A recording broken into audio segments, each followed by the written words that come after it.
y tengo el gusto de tener hoy día a las tres personas. Entonces, se abre el telón, empezamos con esta actividad lindísima de la presentación de un libro, el lujo de estar dentro de este panorama que se llama el. Vamos a escuchar primero a César Reyes Campos. Adelante.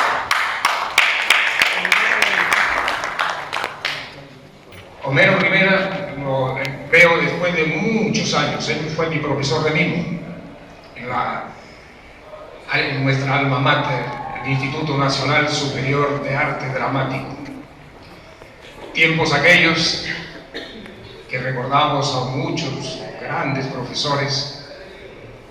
Nosotros estudiábamos pedagogía teatral, fuimos 20, quedamos 3, yo, Alfredo Ormeño y Liliana Morales, que en paz descanse.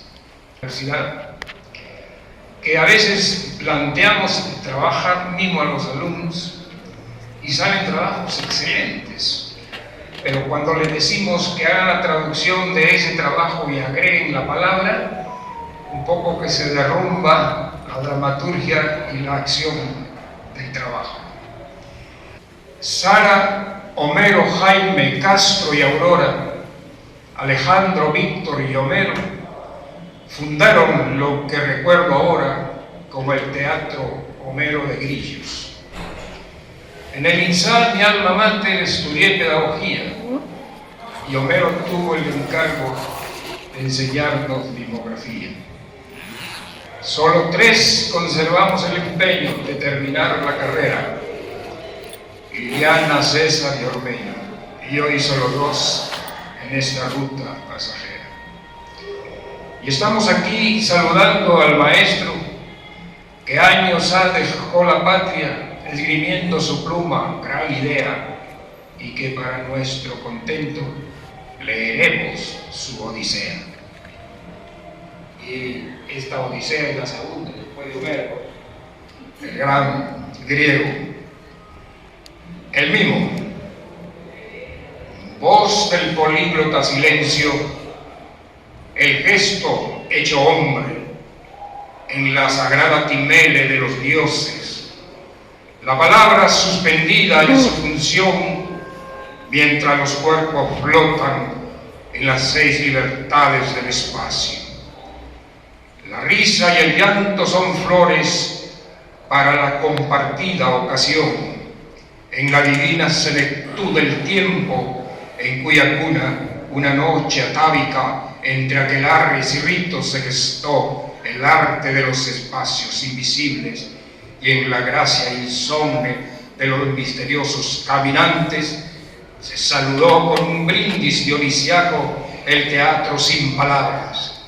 Movimientos abiertos y cerrados, movimientos en la ineludible gravitación, burlados con la danza cómplice y el ritmo certero al compás de la emoción. Trashumantes, bululú y cambalero, de pueblo en pueblo van campantes repartiendo los retazos de sus flores. Muchas gracias, esa sería mi presentación.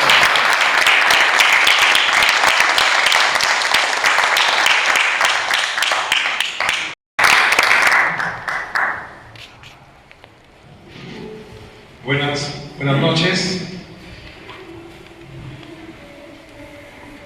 Bueno, yo sí he tenido, digamos, el libro en mis manos, he podido leerlo y a partir de esa lectura me he planteado algunas reflexiones que esta noche quisiera compartir con ustedes. Los viajes de Homero Rivera, una odisea con visión ética.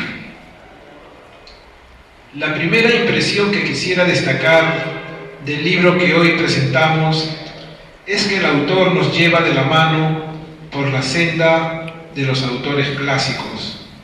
Nunca debemos olvidar y mucho menos renegar de la tradición, pareciera decirnos el autor.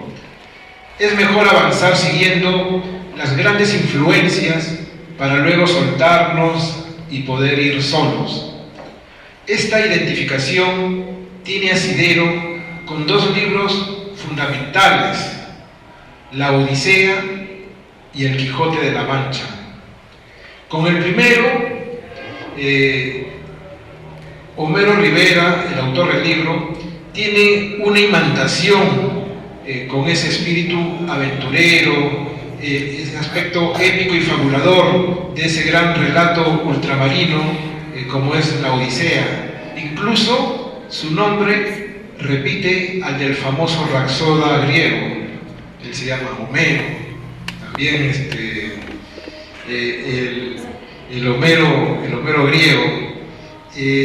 Al referirse a mi Odisea, el autor destaca un viaje prolongado como el Ulises, lleno de peligros, pruebas y encuentros con criaturas fantásticas, míticas y reales, con héroes de la literatura, la pintura y el cine. En algún momento, cuando esté participando de repente, me gustaría saber un poco de lo que aquí estoy señalando, cómo se liga ese aspecto de lo fantástico con la parte real, que aquí también aparece en el libro. En otro momento, por ejemplo acá señalo, con El Quijote, es otro libro fundamental, digamos, de gran influencia, que aquí veo también en mi Odisea. Esta identificación es altamente sugeridora. Bien, el libro de Homero Rivera inicia con la expresión "en un lugar de Holanda", de cuyo nombre no quiero acordarme. Por supuesto, parafraseando el famoso inicio cervantino, "en un lugar de la Mancha", de cuyo nombre no quiero acordarme. La huella del egregio escritor español se aprecia desde el uso de la técnica narrativa, desde la perspectiva del doble narrador. En el caso del Quijote, Cervantes presenta la historia como una traducción de un manuscrito original en árabe, escrito por Cide Hamete Benengeli, uno de los supuestos narradores de la novela, jugando así Cervantes con la idea de la ficción dentro de la ficción y cuestionando la autoría en la literatura. En el caso de mi Odisea, de Homero Rivera, inicia con una breve introducción, en cuyo titular se lee: Carla nos cuenta lo que le contó su amado. Por boca de la esposa del autor leemos lo siguiente: en julio, hace 5 años, celebrábamos el cumpleaños de mi amado. Ese atardecer no podré olvidarlo porque me contó unas historias que quiero compartirlas con ustedes. En este sentido, el libro propone dos entidades narrativas. Por un lado, está el autor que transmite sus vivencias a su esposa, y por el otro, ella narra dichas experiencias a los lectores. Al usar esta feliz estrategia, Homero amplía la perspectiva de tiempo y espacio de sus relatos. Es un juego lúdico, interesante, aprendido del Quijote, y que da unidad a las historias, a pesar de que éstas pasan de una época a otras distintas. El autor trata de que una historia, al pasar a otro espacio, a otro tiempo, no tenga un salto brusco. Por eso siempre hay un parrafillo final que liga o pretende integrar las partes. El libro de Homero Rivera cala por su sencillez y simplicidad para decir las cosas, sin adornos ni retórica. En sus páginas aparece un espíritu genuino, nimbado de ternura y solidaridad, y en donde el espacio de los niños es el venero y la fuente de su dedicación como escritor. Esto es lo que he podido escribir, son algunas reflexiones, y te felicito mucho por la publicación de tu libro. Gracias.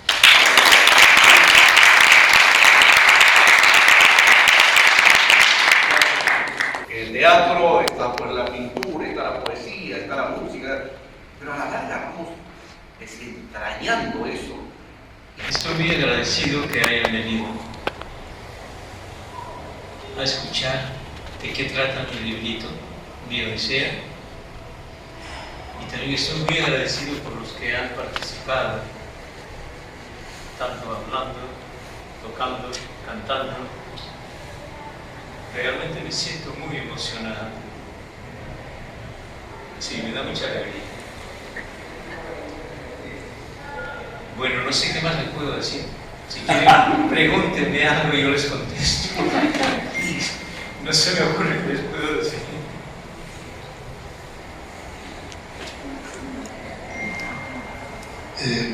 Sí, me gustaría, de repente, hay algunas cositas que después de la lectura quisiera consultarte. ¿Cómo es el proceso de composición de estos relatos? Porque veo el tema, como te señalaba, la poesía, también la parte, digamos, de lo real, pero también decía que era la parte de la oralidad, un narrador oral. Cuando escribes, de repente, ¿cómo involucras estos espacios poéticos, los diversos escenarios que vas contando y que, por ejemplo, levantas la voz para poder contar tu relato? ¿Cómo es un poquito de ese proceso? Bueno, bien, escúchame. ¿Escuchan? Bueno, mientras escribo, leo lo que escribo, porque quiero que tenga musicalidad. ¿Me escuchan? Sí. Más cerca, ¿no? Oye, ya me di cuenta. Tiene que estar más cerca el micrófono. Digo que cuando escribo, comienzo a leer también lo que escribo para que tenga musicalidad, ¿no? Y si de repente estoy leyendo y me atraco un poquito y digo, aquí hay que cambiar alguna palabrita, ¿no? Y después lo leo de nuevo y ahora está todo corrido, como si fuera una canción, ¿no? O sea, en realidad escribir es como cantar, es entrar en un sueño, ¿no? Yo no sé en realidad cómo explicarlo, pero ¿cómo inicio una historia? No lo sé. De pronto pasa algo y de repente se me ocurre algo y comienzo a escribir. Es algo así. Y cuando empiezo, no puedo parar. Continúo y continúo y continúo. Y es como si alguien me estuviera dictando lo que escribo. O sea, es como si no fuera yo. O sea, mi mano sigue escribiendo. Es muy extraño, ¿no? Es muy extraño, ¿no? Digo, ¿qué es eso? No lo sé. Pero luego, en el transcurso de la historia, de repente los personajes toman vida y ya no soy yo el que dice, tú tienes que decir tal cosa, tú tienes que ir a tal sitio. Son ellos ya que tienen vida y que me dicen, yo voy a ir aquí, yo voy a ir allá, yo voy a decir aquello. O sea que yo soy simplemente un colector de esos seres que yo he creado al comienzo, pero luego tienen vida. Entonces es una cosa muy linda. Yo estoy metido como un sueño, que yo lo dirijo, pero que el sueño tiene vida, tiene propia vida. Y uno dice, por ejemplo, empiezo una historia a escribirla y algunas veces tengo una imagen más o menos de toda la historia, pero no siempre, ¿no? Tengo a veces una idea y la voy a ir desarrollando y no sé cuándo va a acabar y de pronto acaba. O de pronto yo pienso, bueno, yo creo que aquí ya no hay nada más que decir. Dejo la historia un poco y de repente se me ocurre algo más y digo, no, esa fue como una pausa y continúo. Y en un determinado momento termina por sí sola y ya no puedo continuar. Eso me pasa también cuando pinto, ¿no? Porque también pinto. Por ejemplo, ese avioncito, ¿no? Es una acuarela. Me pasa exactamente lo mismo. Uno está pintando y de pronto hace la combinación de colores, hay un buen clima, uno dice, no, acá tengo que parar, tengo que continuar mañana, pero mañana no se puede porque el clima cambió un poquito, tengo que esperar. Y a veces espero y espero y espero. Una vez me pasó con un cuadro que tuve que esperar un año, porque estaba ya por terminarlo, y yo quería que ese cuadro fuera como un atardecer, ¿no? Como entre las 4 y las 5:30, ¿no? Que comienza el cielo a cambiar un poquito y comienza a salir un poco de rojo, que es el sol un poco azul y rojo. Pero de pronto se hizo tarde y comenzó a oscurecer, y yo dije, bueno, vengo mañana y continúo.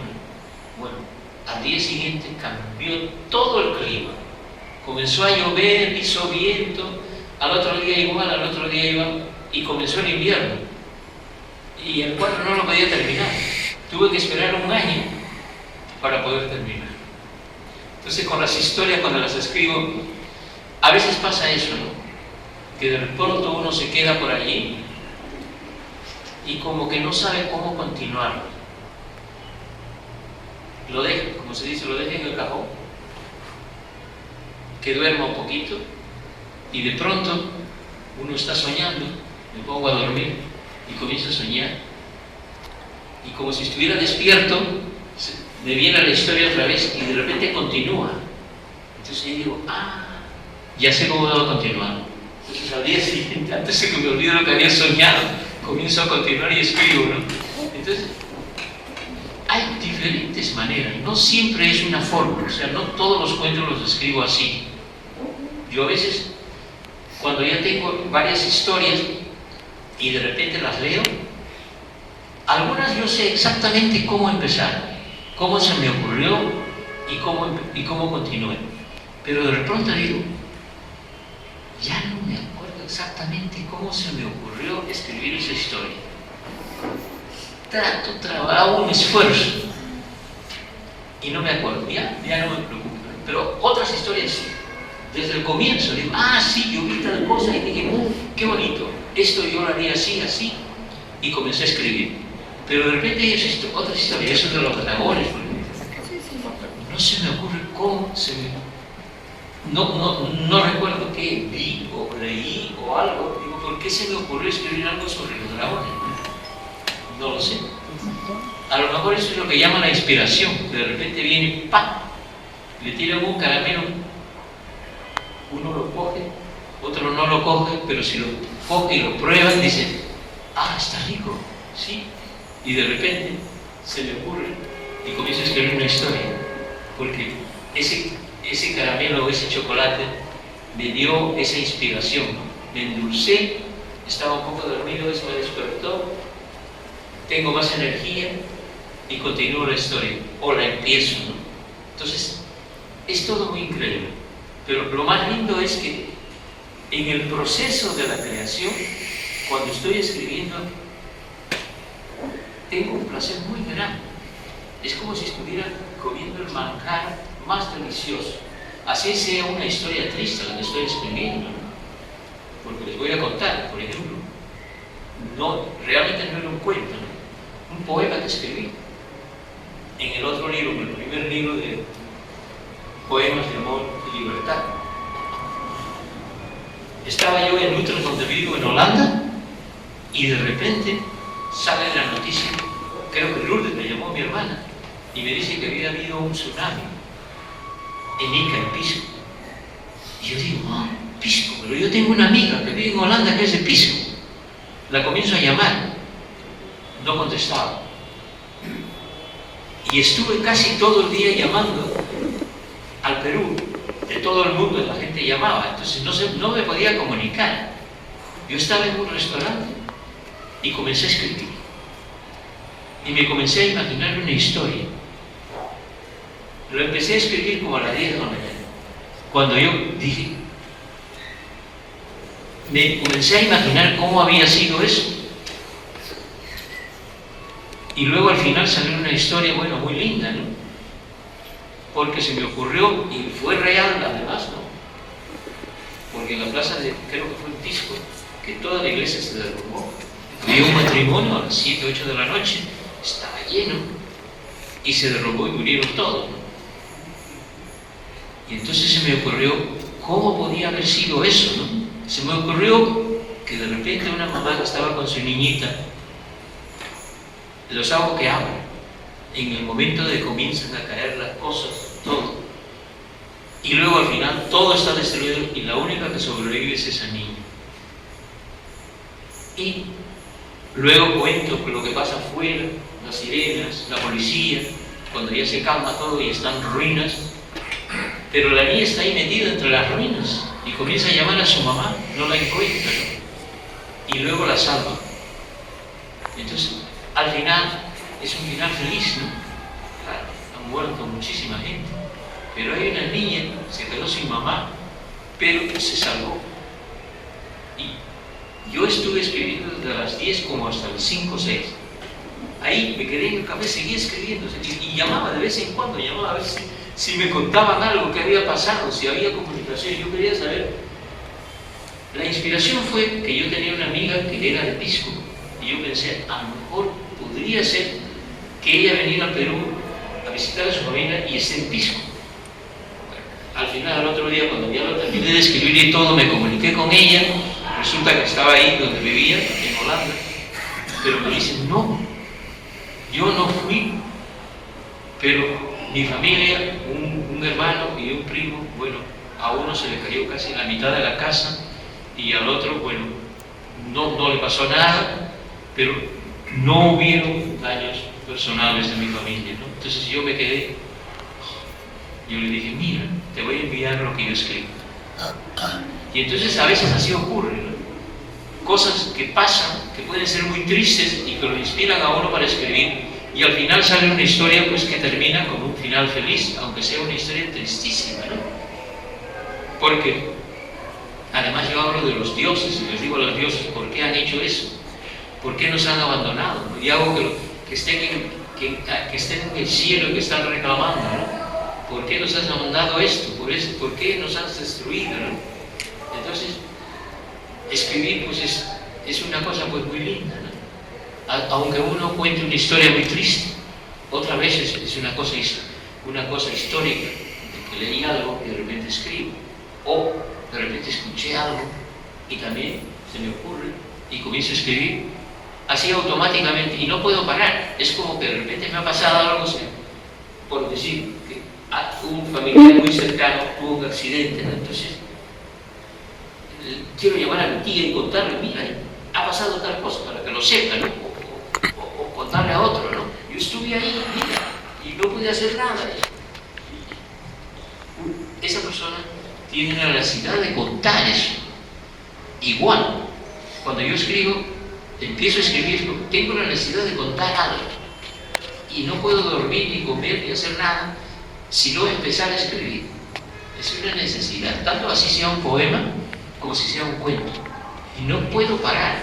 A veces, como este poema que lo escribí durante todo un día, desde las 10 de la mañana hasta las 5, más o menos 5 y media, o una historia que me dura 3, 4 días, pero igual, continúo y no hago nada, ¿no? Estoy como escribiendo solamente, ¿no? Eso de que de repente estaba escribiendo y yo había, 3 días antes había hecho la cita para ir a comer con un amigo, y de repente me llama el amigo, me dice, oye, ya estoy en el restaurante, ¿por qué no vienes? Oh, bueno, sí, le digo, dentro de 25 minutos estoy allí. Me había olvidado completamente. O, por ejemplo, otra vez, que tenía que hacer la compra. Estoy escribiendo y es la noche, ya casi a las 8 de la noche, y no había cenado. Y veo el refrigerador y digo, me falta tal cosa, tengo que comprar 2 o 3 cosas. Bueno, y digo, voy porque quiero cocinar, quiero comer algo, ¿no? Y seguir escribiendo, ¿no? Voy a hacer la compra, regreso, y me había olvidado de una de las cosas. O sea, aunque más o menos ya lo tenía pensado, tengo que comprar esto y el otro, 4 cosas. Voy al supermercado y regreso con 3 cosas. Bueno, ya no voy a regresar otra vez, ¿no? Pero digo, es que mi mente, aunque vaya a comprar y estoy allí y regreso y todo, sigo con la historia, ¿no? Sigue con la historia en mi mente. Y entonces, por eso digo, el proceso creativo es muy difícil, a veces es fácil, pero es algo que da placer, tanto como cuando pinto como cuando escribo. Igual, tú me preguntabas eso, ¿cómo mezclo la realidad con la fantasía? No lo sé, para mí todo es igual. Estoy escribiendo una historia y de repente hay un animal y el animal le dice, oye, ¿qué haces aquí? ¿Qué estás haciendo? Y el animal va a hablar, pero para mí es lo más natural. Y comienza a hablar con el cóndor, no sé qué, como las ranas que están allí, ¿no? Y le cuenta su problema, porque alguien descubre que las ranas hablan, ¿no? Su sobrina no le cree al abuelito que las ranas hablan, y le cuenta el abuelito, le dice, yo estaba durmiendo, ¿no? Y de pronto escuché que las ranas estaban hablando en esa laguna, ¿no? Y de repente tuve que meterme en la conversación de las ranas asustadas. Dice, esto no tiene que contar a nadie. Y tenía un problema, ese es un cuento que se llama La Laguna Encantada. Resulta que el dios Neptuno había encantado una laguna. Los peces eran de colores, las ranas podían hablar, las aves podían cantar, y cerca del lago había plantas medicinales. Entonces estaba hermosa la laguna. Pero bueno, a esa laguna venía a comer, botaban la basura, ¿no? Solamente se llevaban las botellas de plástico que en el supermercado les iban a dar algo de dinero, pero lo demás que era de plástico lo tiraban, porque de eso no iban a recibir nada de dinero, ¿no? Entonces la laguna poco a poco se va ensuciando, se fue malogrando, y entonces las ranas esas estaban preocupadas cuando ese abuelito estaba ahí escuchando dormido, que decían, bueno, nos tenemos que ir a otro sitio, porque acá ya el agua está contaminada, ¿no? Ya no se puede vivir, ¿no? Pero ¿a dónde nos podemos ir? Entonces el abuelito despierta y comienza a hablar con la rana. Y las ranas dicen, pero esto no lo digo nada, no lo voy a contar a nadie que nosotros hablamos, no. Y el abuelito le dice, bueno, por acá, cuando sigue este riachuelo, llega a otra lagunita que es más pequeña y ahí no va nadie a comer, solo van a pasear y ahí se pueden ir ustedes. Entonces, me parece de lo más natural. Igual en otra historia, ¿no? Que el niño está salvando a su tío, que había habido un accidente y están en los Andes muy lejos, y entonces en ese accidente con el avioncito famoso de aquí, el tío, el aviador, está accidentado y no pueden regresar al aeropuerto, y el niño de 10 años es el único que puede ir a pedir ayuda. Y entonces él va a pedir ayuda, el tío le da un plano, le dice, bueno, eran algunos kilómetros, a lo mejor 8 o 10, pero bueno, para un niño de 10 años era bastante, pero bueno, era un niño despierto, iba a continuar ese ritmo. Pero en el proceso de ese ir a buscar ayuda, al niño le van pasando accidentes, ¿no? Le pica una lagartija, se cae, está caminando por una roca, se cae y se queda desmayado, y de repente viene un cóndor y bueno, ¿qué puede pasar, no? Y entonces, él estaba ya preparado, porque tenía un cuchillo, ¿no? Y entonces cuando ya llega el cóndor muy cerca, él lo ataca al cóndor. Y entonces el cóndor dice, no me maten. Entonces él le cuenta, no, yo los estoy yendo a buscar ayuda, qué sé yo. Y el cóndor le dice, yo te puedo ayudar, voy a buscar a mi papá. Y se va. Y entonces el niño dice, qué paliza, ¿no? ¿Cómo vencer al cóndor? Y se va, dice que me va a ayudar. No se me ocurre cómo me puede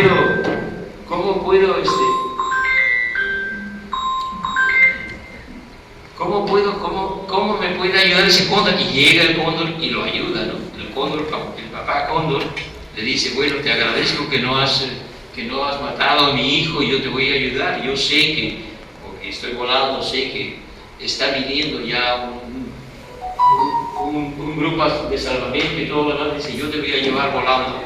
Y se lo lleva volando, ¿no? Bueno, y esto todo dialogando, ¿no? Con el cóndor y todo lo demás. ¿Cómo se me ocurrió eso? No sé, pero me parecía normal, ¿no? No sé cómo se podía como el vecino hablando, ¿no? Bueno, y así, ¿no?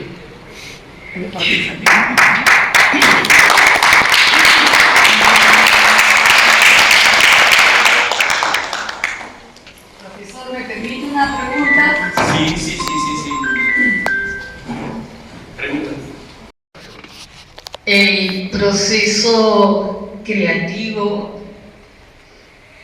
mezcla el mundo real con el onírico, y los chinos dicen que este momento de creación es un momento mágico en que el creador está absolutamente solo y su alma suspendida con su creador.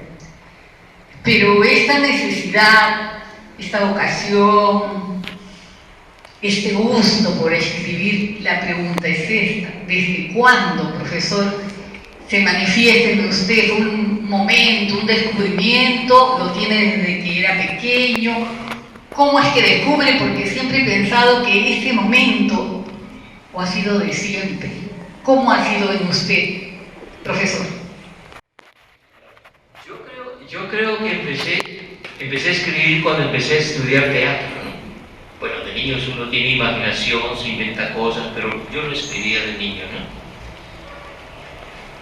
Yo creo que cuando empecé a estudiar teatro, porque uno tiene que escribir historias, ¿no? Luego, a veces historias o a veces con diálogos, entonces ahí empezó, ¿no? Y luego cuando estuve en Holanda trabajando con niños, yo adaptaba sus cuentos, ¿no? Yo les pedía los cuentos, los mejores cuentos que ellos tenían, seleccionaba, ellos mismos escogían qué cuento les gustaba más de esos 4 o 5 que habían traído, y yo eso lo dramatizaba y lo escribía. Y poco a poco esas historias que yo escribía para niños, que eran como bonitas de teatro, ¿no? Pero poco a poco a mí se me ocurrían otras historias, algunas historias están en el libro, ¿no? Poco a poco. Igual me pasó hace 10 años cuando escribí el libro este de poesía, ¿no? Igual. Eso jamás iba a ser... No tuve yo la intención de escribir para publicar, ¿no? Yo comencé a escribir mientras yo estudiaba, mientras yo trabajaba con niños y con adultos, porque trabajé siempre con niños y con adultos y con jóvenes, con todas las edades, y iba escribiéndolo. Hasta que de repente, bueno, yo tenía un amigo que era Manuel Velázquez, un poeta de la generación del 50, ¿no? Que ahora ya tiene 94, 95 años, pero en esa época yo lo había conocido en la escuela secundaria, yo estaba en cuarto o quinto año de media, y conversaba con él, y estaba ya en la universidad y ya publicaba una revista literaria, y me invitó a ir al Palermo porque ahí leían los escritores y poetas sus cuentos o sus historias, y ahí escuché una vez, por ejemplo, a Reynoso leyendo un fragmento de La noche en el cielo no hay milagro, en octubre no hay milagro, ¿no? Y así comencé a vincularme con el mundo literario, ¿no? Pero bueno, yo escribía mis poemas, ¿no? Y alguna vez yo le regalaba, ¿qué libro? Me dice, bueno, tus poemas. Yo digo, pero Manuel, yo le digo, tú sabes que yo tengo como 3 clases de poemas. Yo escribo poemas para niños, poemas de amor, como todos los poetas, y luego poemas de acción, ¿no? De lucha, ¿no? Sociales, ¿no? Y yo le digo, mira, de ninguno de esos 3 grupos tengo 10, a lo mejor uno tiene 12 o 13. Digo, bueno, así como Neruda, 20 poemas de amor, yo digo, no puedo publicar, pues no llegan a 16, 17, o sea, que digo que no. Me dicen, no, los tres grupos de poemas, todos juntos. Yo digo, pero son diferentes cosas, ¿no? Me dice, pero tú eres el que une los 3. Mira, dentro de 3 o 4 semanas yo creo que tú me mandes el manuscrito. Le digo, ok, voy a tratar de hacerlo, ¿no? Yo no, en 20, 30 años, yo no había escrito pues 200 o 300 poemas, ¿no? Yo tendría 60 o 70, algo así, ¿no? Y comencé a seleccionar, ¿no? Y salieron pues como 44, algo así, que es el primer librito, ¿no? Los demás no eran trascendentales para publicar, eran muy tontos, ¿no? Eran bonitos, que uno escribe, pero no eran que se podían publicar, o sea, no tenían una trascendencia, digamos. Si era de amor, tanto de amor, no estaba hecho porque yo había conocido a una chica y le escribía a esa chica, ¿no? Los poemas que se publicaron eran que uno habla del amor en general, entonces no está directamente a la chica que se llama Yolanda o a la chica que se llama Juanita o no sé qué. Eso se eliminaba y no se publicaba. Y bueno, y de repente pues él me envía lo mismo que yo le había enviado, pero con un prólogo. Y yo lo recibo, el libro, Y cuando lo leo digo, de acuerdo al prólogo que él elogiaba, que decía maravillas del 3 grupos de poemas, yo dije, bueno, pues eso se tiene que publicar. O sea, yo lo leí como si fuera el libro de otra persona, ¿no? Es muy extraño, ¿no? Uno lo lee y dice, y con ese prólogo digo, oye, eso se tiene que publicar. Y lo llamé y le digo, oye, eso que tú me has mandado, yo le digo, voy a ver cómo se publica, porque me parece que vale la pena, de acuerdo a lo que tú dices, a la descripción y a los elogios que tú pones, y así se publicó el primer libro. Esto del segundo, bueno, ya es otra cosa, es otro proceso, pero bueno, un poquito así.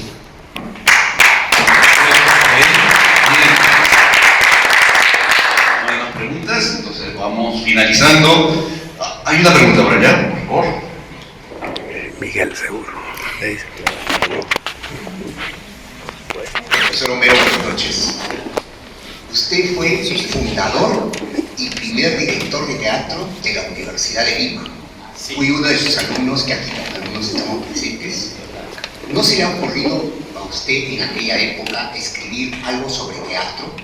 ¿No se le ha ocurrido escribir en algún momento la historia del teatro en la Universidad de Lima? La historia del teatro en el centro, ¿cómo le llaman? Donde usted estudió y donde enseñó. La Escuela Superior de Arte Dramático. De repente tiene muchas anécdotas también para contarlas. Y eso queríamos saber. Sí, tengo algunas anécdotas, ¿no? Pero en la época que yo fundé el teatro de la Universidad de Lima, yo tendría pues 24 años, ¿no? 24, 25 años, estaba muy joven, ¿no? Yo era muy activo, hacía muchas cosas, era profesor de la Escuela de Teatro de Lima, fundé el teatro de la Universidad de Lima, fundé también, fui profesor fundador de la Escuela de Cine, entonces también enseñaba ahí cómo actuar ante las cámaras, porque yo ya tenía experiencia, porque habíamos hecho con mi grupo de teatro para niños series y presentábamos obras de teatro para niños en la televisión. Pero en esa época no se me ocurría a mí escribir, yo lo que quería era dirigir y divulgar a los autores peruanos jóvenes, ¿no? Por eso las dos representaciones que hice en el teatro de la Universidad de Lima eran actores que luego se han hecho famosos, ¿no? Yo les he presentado sus primeras obras, ¿no? A Juan Rivera Saavedra, después no me acuerdo los otros autores, ¿no? Julio Ortega, por ejemplo, ¿no? Sí.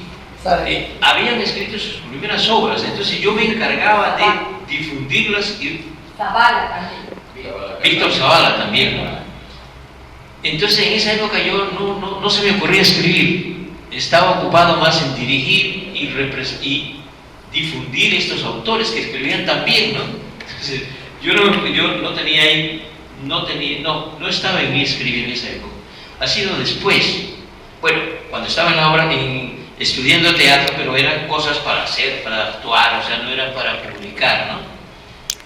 Ya comencé cuando ya estuve en Holanda y trabajaba con los niños, porque he trabajado toda mi vida haciendo teatro con niños. Entonces, con los niños es que yo me vi una necesidad de escribir, dramatizar cuentos, representarlos, dirigirlos, y al mismo tiempo que hacía eso, se me ocurrían otras historias. Entonces ahí es como uno comienza a escribir otra cosa. Lo mismo que me pasó con la poesía, luego con los cuentos igual. Yo escribí obras de teatro para los niños, pero se me ocurrían historias que están aquí. Entonces son como otros procesos, ¿no? Son otros tiempos. Espero que lean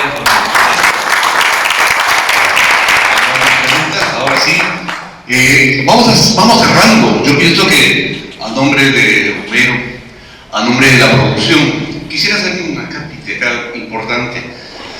Detrás de todo esto hay una producción. Yo sé que Chela se va a molestar, pero no importa. Mis alumnos a veces me preguntan, ¿por qué el teatro cuesta más caro que el cine?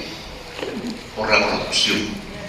Si uno conociese lo que es la producción, lo que es la dirección, lo que es la actuación, lo que son los programas, lo que son los boleteros, los que van en el escenario, lo que es todo el equipo de producción, entonces allí viene. Cuando uno conoce, entonces sabe, sí. Ahora sí sé por qué el teatro cuesta más caro, por qué la ópera cuesta caro, por qué la zarzuela cuesta caro. Lo mismo, esta es una producción que está a cargo de una promotora cultural que ahora es Chela de Espinosa.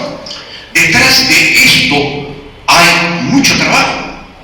Por eso es que cuando uno va a una presentación de un libro, va a un teatro, va a un recital, detrás hay muchas cosas de por medio.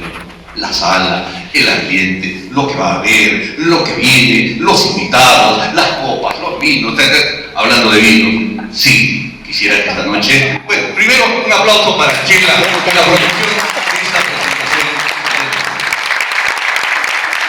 Ahora sí, lo cual termina en acompañarnos, por favor, les pedimos que nos acompañen a un brindis de honor. Lo primero que usted aplaude, vamos a brindar por la vida, por Homero, por la Odisea y por todos nosotros. Un aplauso para Homero, un aplauso para Antonio y para César. Gracias, gracias por todo. Fundadores. Fundadores de la universidad. Y ahora los grillos.